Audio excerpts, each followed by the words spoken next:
Good afternoon, everyone. Thank you for joining us this afternoon for our presentation on the Rio Rancho Public Schools Facilities Master Plan. I'd like to go over a few things for this afternoon's meeting. We are going to be starting first with a presentation, and then we have a panel of experts to answer any questions that come up during the presentation. You're watching this presentation through YouTube. We've opened up the comments section. And we ask that you type your questions into the comment section where we'll be capturing them and asking them later during the presentation. We're only going to be answering questions that pertain to the topic being presented this evening. If you do have an unrelated question, you may email us at communications@rrps.net, and we'll be sure to get back to you on that question. Also, we ask that you don't use the space for general comments. We want to be sure that we're capturing any questions as they come in. So we'll be removing any general comments or any questions that do not pertain to the topic or any links or inappropriate content. So please keep it to the questions. Again, if you do have a question that's not related to the topic this evening, you can email us at communications@rrps.net. With that, I would like to introduce you to our presenters and our panelists this evening. First, I want to introduce Melanie Archbeck. She is our Executive Director of Facilities. We also have with us Patrick Martinez. He is our Project Manager with the Facilities Department at Rio Rancho Public Schools. And last is our presenter and also a panelist is Aline Byrne, and she's the Director of Educational Services for ARC. So thank you all for joining us this evening. And I'm going to go ahead and turn it over to Aline. Thank you. Thank you very much, Bethany. I really appreciate it. For the last 9 months, the school district has been working with ARC to put together a facilities master plan.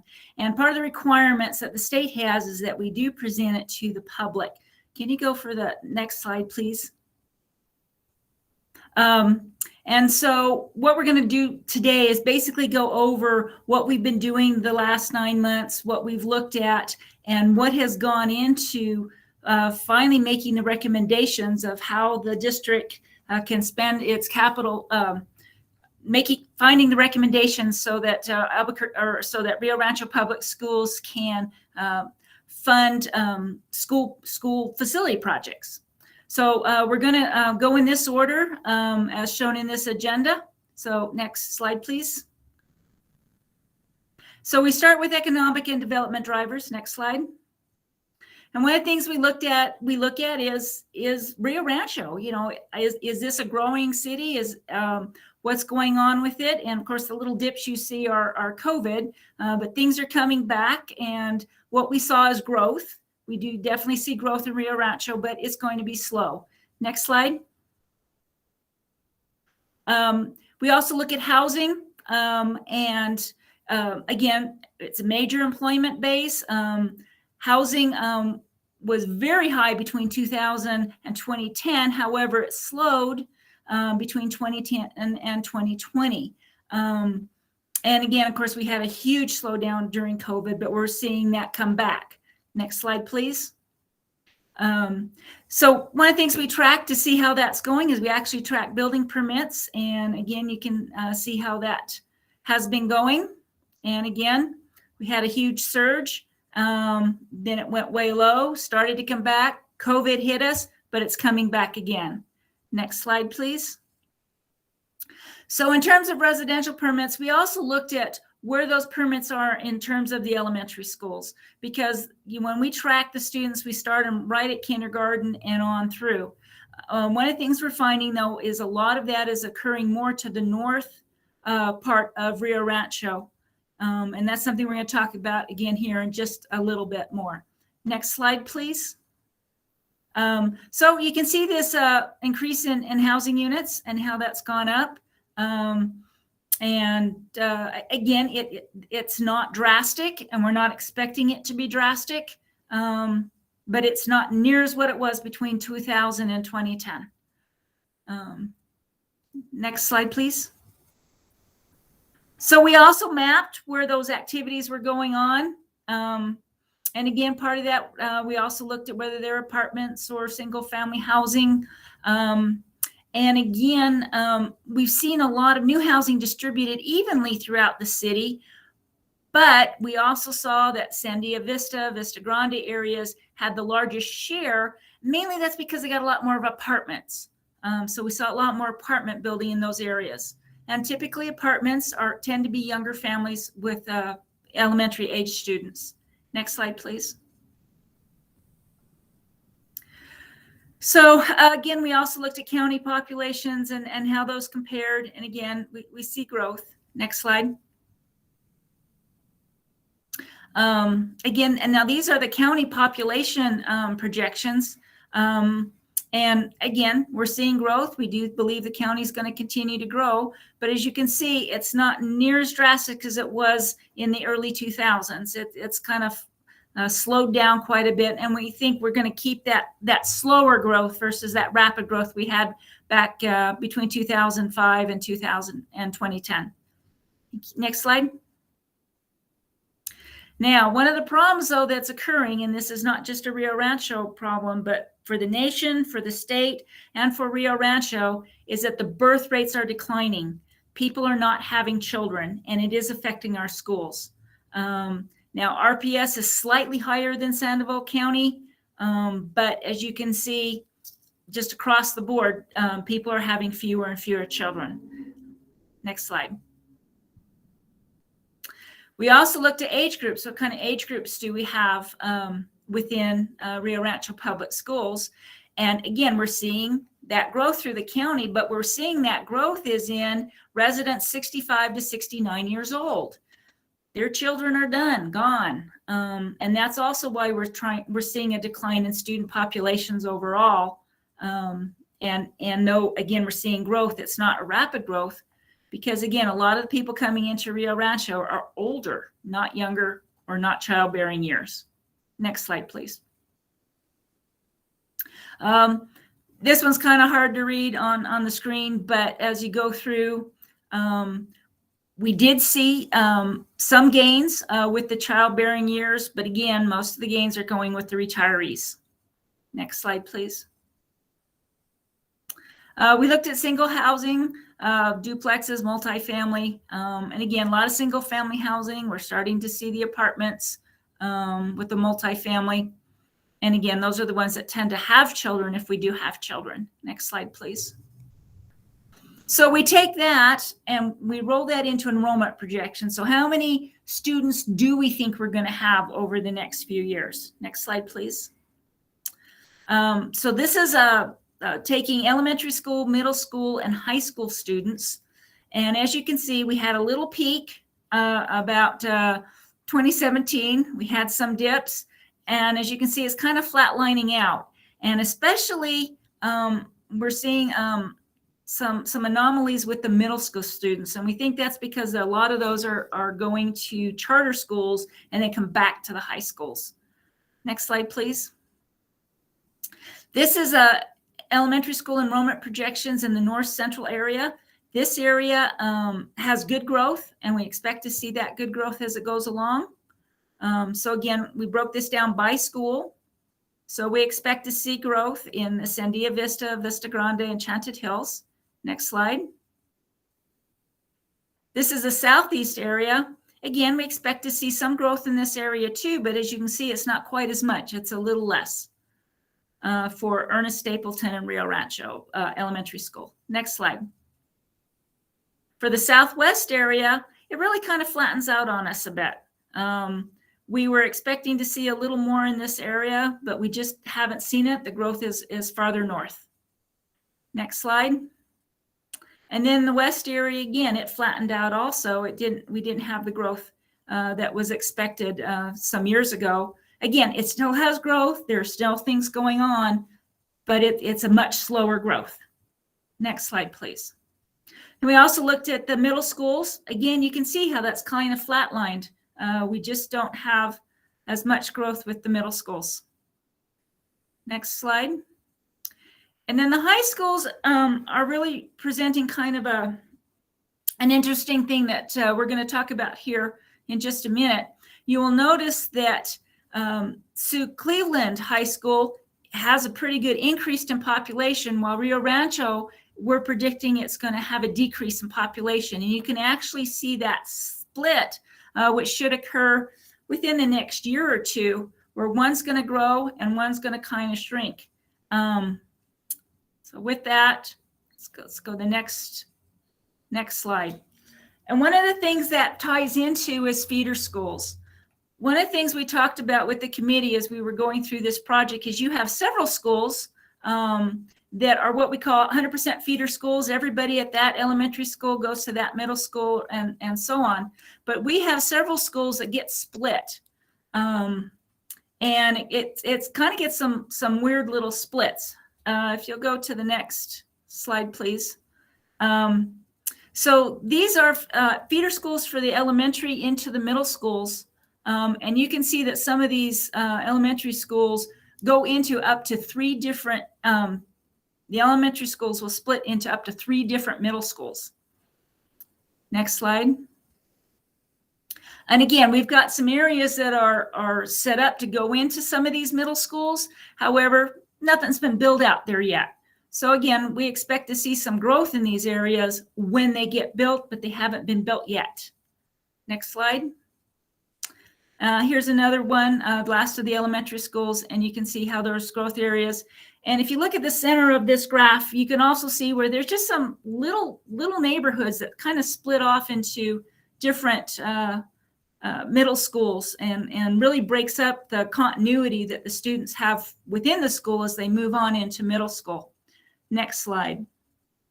We also have that same thing happening a little bit with the middle schools. A few of the middle schools get split up into the 2 different high schools, and that creates some issues with neighborhoods. Again, you just had a redistricting. Next slide, please. And so we're not expecting to really, here's where you can see those different middle schools being split between the 2 high schools. So one of the things we are recommending within this master plan is to look at redistricting the district and maybe get to more streamlined and more cohesive feeder schools into these schools to keep neighborhoods cohesive and not splitting off little sections into one school and across the street goes into another school. As well as with the Rio Rancho school, Rio Rancho High School, which has a southern part of the district, with them not getting the growth that the north is, being able to put more students into Rio Rancho High School to alleviate some of the stress that's going to go into Sioux Cleveland as they get more students than Rio Rancho High School would. Next slide, please. So then the next thing we look at is capacity and enrollment. So how much can these schools hold and how many students are going to these schools? Next slide, please. So we break them apart. We even looked at the pre-K school also, as well as the elementary. And what this tells us is this looks at the functional capacity. In other words, what can we realistically put into these schools, not a pie in the sky thing. And then how many students are actually in there with and without portables. Now, if you see stuff that's even such as a shining star there on your left where they're straight across, that means there's no portables. But when you have portables, you can see how that does affect the capacity of the schools. Next slide. Okay, these are our next batch of elementary schools. And as you can see, all the schools actually have capacity for what we expect to come up within the next 5 and 10 years. But one of the things you'll notice, if you look at Joe Harris there on the right, is that school was built and can actually handle over 800 students, but only has about 400, little over 400 that attend, not including the Spark Academy, which again, they had room, so they put the Spark Academy in there. But even when you put the Spark Academy in there, there's plenty of space. Again, that's just illustrating that growth is north, not south, like was originally anticipated. Next slide. And the rest of the elementary schools, again, you can see that there is capacity, but some of these schools are getting closer to hitting that capacity, like Vista Grande, than some of the others that are farther to the west and farther to the south. Next slide, please. This is the middle school capacities. again,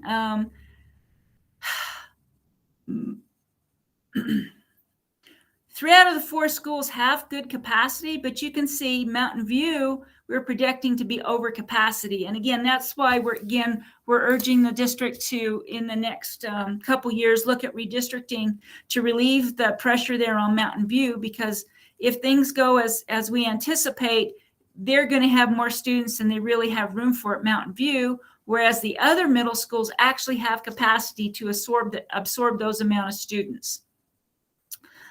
Next slide, please. And again, this one shows the high schools. Again, you can see where Rio Rancho has a lot more capacity than students, but as Sioux Cleveland goes along, we're expecting to have more students than there is capacity. Again, if you combine everything together, there's plenty of room, which is why redistricting is a viable option. Things like Independence High School and Cyber Academy and even the Desert Pathway programs all have a cap on them. So this is kind of an exercise to let the district know what they can put in there, since students need to be recommended to those schools. Next slide, please. We also look at how well the schools are being used. Do we have counselors taking over classrooms, or do we have storage rooms that are being used as offices, and that type of thing? So basically anything that's 85% utilization or greater is considered good. If you have less than 85%, then things can be moved around, used better, used more often. Maybe we have a classroom that's only used 3 periods out of the day, and for the other 4 periods, they're empty. So again, we have schools that can be better utilized depending upon the number of students that go into them. So you're about 50-50. 50% are doing really great with their utilization. 50% could do better. Cyber Academy is kind of an anomaly. That's why I did not put that in red, because of the nature of how that school teaches. Next slide, please. So with all that, we boil it down to classroom need. So in 5 and 10 years, how many classrooms are we going to need for these students? Next slide. Again, we broke them out school by school. Shining Stars has a very high need. However, because it's a voluntary program, again, it can be capped.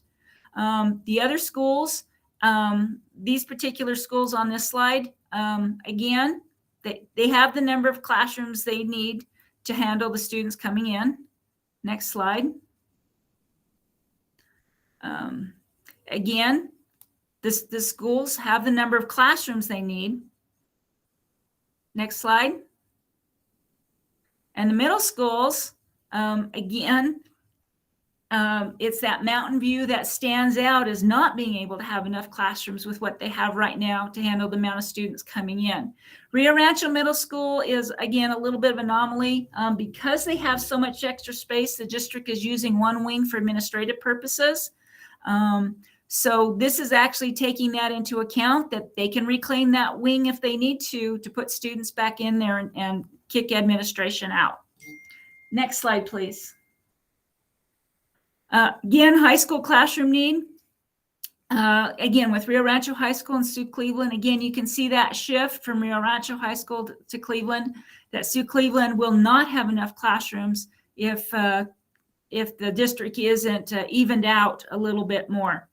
Again, with the specialized high schools like Independence and Cyber Academy, they'll do okay.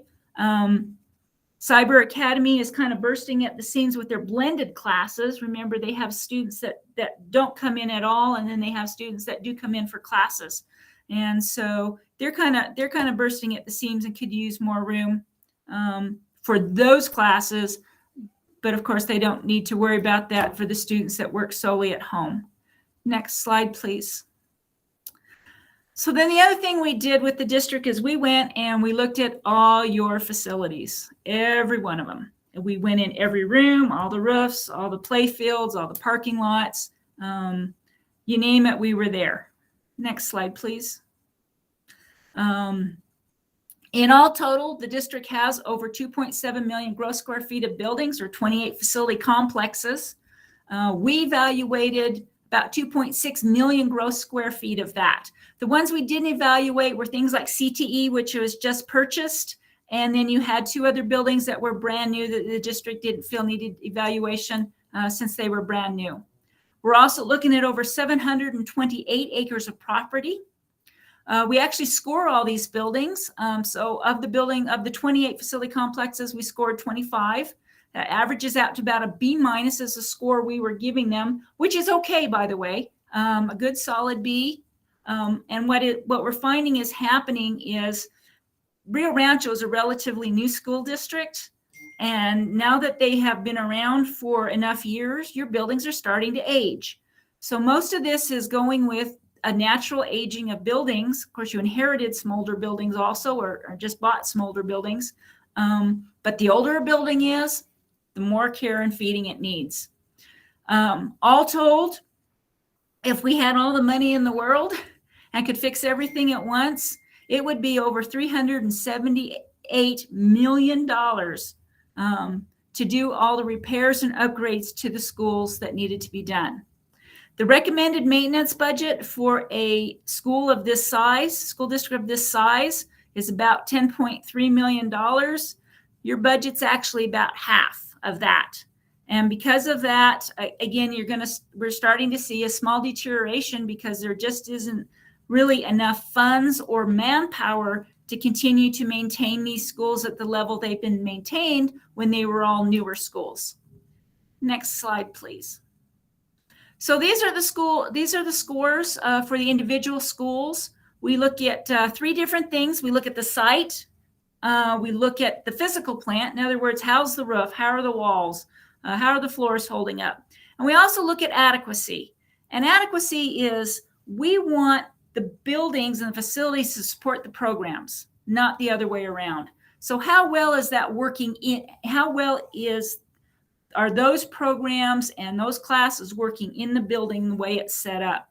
Again, your schools, all the elementary schools and the preschool actually fit in the satisfactory category, but you can see that there are some that are starting to creep down toward, can I say, the C level instead of the B level, and almost all of those are older schools. They're not your newer schools. A maintenance group has done a good job of maintaining what they have, but aging is aging, including roofs get old and have to be replaced. HVA systems get old and have to be replaced. And unfortunately, that's very expensive to do. Next slide, please. These are your middle school scores. Again, they're doing okay. Eagle Ridge seemed to be the elementary or the middle school that needed a little more care and keeping. But again, they're in that satisfactory range. They're being maintained okay. But again, we're starting to see the aging process creep in. Next score, there we go. And here are your high school and alternative school scores. Now, we did break out the desert programs a little bit because they're kind of like a school within a school on some of these campuses. And they were put in some pretty poor portables. So those are one of the programs that we felt really needed some addressing in the future to get them into some better facilities. Things like Independence High School, there's a high demand for it. And as such, the building is really not adequate enough for it anymore. Cyber Academy, again, the facility is in great condition, but if you see that adequacy is a little low because they really have more students than they can handle for their facility, even though it's a very nice facility. Again, Rio Rancho High School is the older of the 2 schools. So again, it's going to probably need more work than things like Sioux Cleveland, which is the newer of the 2 schools. Next slide, please. Along with this, we also looked at what the state does. The state also scores all these schools. They have their own scoring system and how they work theirs. But their scores really come in to say how much, whether or not the state is going to help fund some of these projects or not. Right now, where the state is concerned with their scores, you don't have any schools in the top 100. Now, in some respects, that's a really good thing. That means of all the schools in the state, so this is a statewide scoring system, none of your schools are in the top 100 worst schools in the state. So that's a good thing. You have 5 schools in the top 300. Now, what the state will fund in the top 300 are what we call systems. In other words, they will help with HVAC and roof replacements and parking lot paving replacements. But you only have 5 schools that actually qualify for that help. Then there's another caveat. The district got some direct legislative help to the tune of over $1.3 million.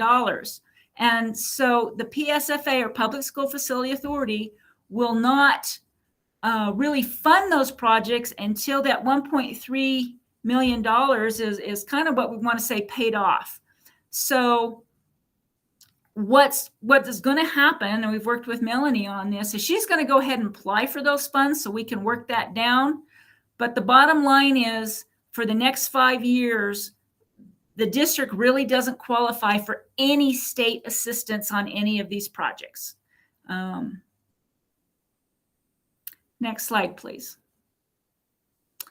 So this breaks down actually dollar cost per school that was recommended. And again, you can see that Rio Rancho High School had the greatest need in dollar-wise to get it in better shape.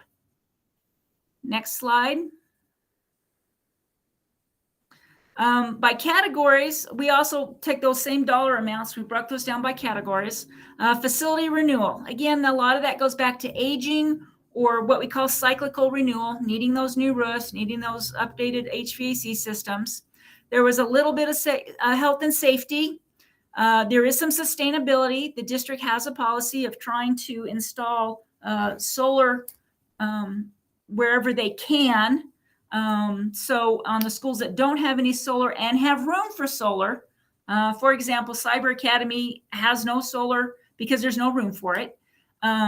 We also looked at what was code compliance, as in building code compliance, what was ADA compliance, growth. And again, you can see there's growth. And part of that growth is also getting rid of portables and putting in classrooms instead of portables. And then programmatic. In other words, how to build to make the school better so that, again, the schools fit the programs, not the programs being shoehorned into the school. So the two biggest things are facility renewal and the programmatic. Really takes up the majority of where the projects fell. Next slide, please. So where do we get money? In 2019, the voters authorized $60 million, and that will go for another year. The next bond election is November of 2023, where the district could bond for $60 to $70 million. And that is basically only about 20% of that total need. So one of the things that the committee had to really go through and think about hard is, if we can only do 20% of our projects, which projects are going to have the biggest impact on the most students, and as well as protect our schools for the future? Next slide, please. So they really looked at and felt it was important to look at safety and security, landscaping and drainage improvements. We did find a lot of erosion and drainage problems across the district. Of course, we got roof replacements. You know, every 20 years, you still got to replace those. Also trying to look at ADA and restroom renovations to get those back up to within legal status.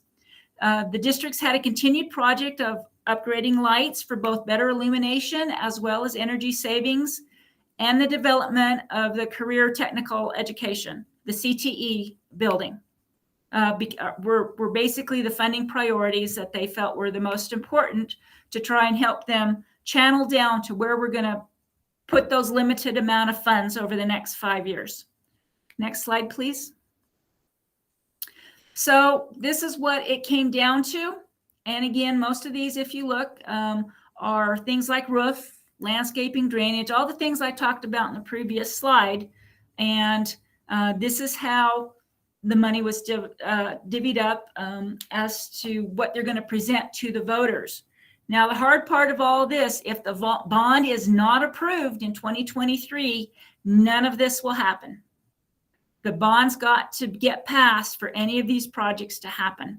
If not, the district will just be maintaining on the maintenance budget and not be able to do any of these bigger and better upgrades. Now, unfortunately, what that also meant, one of the things we did with all those projects, we prioritized them, priority 1, 2, 3, 4, and 5.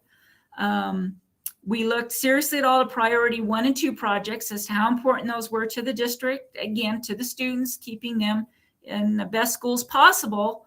And this still only funds 50% of those priority 1 and 2 projects. Next slide, please.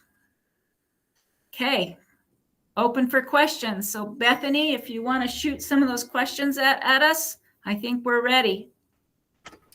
Excellent. Thank you so much for your presentation. That was very informative. I learned a couple things that I didn't know, so thank you. I have just a couple questions. The first one is, with the elementary population growing, the middle schools are pretty crowded. When could we expect a new middle school? Probably not for 10 to 20 years, because they're not as crowded. The only one that's really crowded is the Mountain View. And the others, by programming and scheduling, they can fit the students in there. All right, thank you. The district only has 1 preschool that is full each year. Are there plans for a second preschool? No, there are not.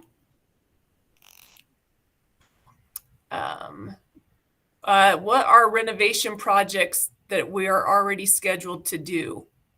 Okay, I'm going to let Melanie answer that one, because those are coming off the bond that was passed currently, not the future bond. So. Right. So the current large renovation projects that we're doing is what is currently remaining in the bond. And so we're currently working, and you can see it on our website. It's just been updated recently. The CTE and high school expansions, that's all towards the CTE building. And so that is what we're working on. In Rio Rancho Middle School HVAC project, that has been bid, and we're getting ready to start construction. We're finishing up the turf projects at both Cleveland High School and Rio Rancho High School. Everything else, we don't have the funds currently for the large renovation projects. So our SB9 that we use is used for maintenance and repair. So it's the smaller projects. Bond is where we really get the large funding to do the larger renovation projects. Thank you, Melanie. And I just have one more question. What renovations currently planned help save energy for the district, and how? Well, one of those that they have been working on, are planning to continue working on in the future, is the switching out of all the lights to LEDs. So both better lighting and increased, decreased electrical costs because of the LEDs. And again, they're looking at the possibility of installing more solar panels. Again, that's kind of a longer future project out, because they felt some other things were a little more important right now, like roofs. And if I can expand on that. So right now we went after direct appropriations this past legislative session to do retro commissioning on the remaining buildings that we have that did not get new HVAC, to just kind of have them operating at their optimal level to save an energy cost as well. Great, thank you. Those were all our questions. Are there any final comments, Aline or Melanie, that you'd like to wrap up with? I could just say it's been a joy working with this district. This is our second year, or our second cycle that we worked with them, and we're happy to see the improvements that were made from when we did this 5 years ago to now. But the buildings are just getting older, and so it's going to start getting tougher from here on out. Thank you, everybody that did come. We are excited for the plan. We do have a blueprint to move forward, and now it's the hard part of securing funds. Thank you, Melanie. Thank you, Aline. And just a reminder for everyone out there, if you happen to think of a question that you didn't get a chance to ask, feel free to email us at communications@rrps.net, and we'll be sure that we collect those responses for you so you have your questions answered. With that, we just want to thank you all again for joining us. Feel free to share this information from our YouTube channel. Let other folks in the district see what our facilities master plan is for the next 5 years. So thank you all. Thank you. Thank you. Good night. Thank you. Good night.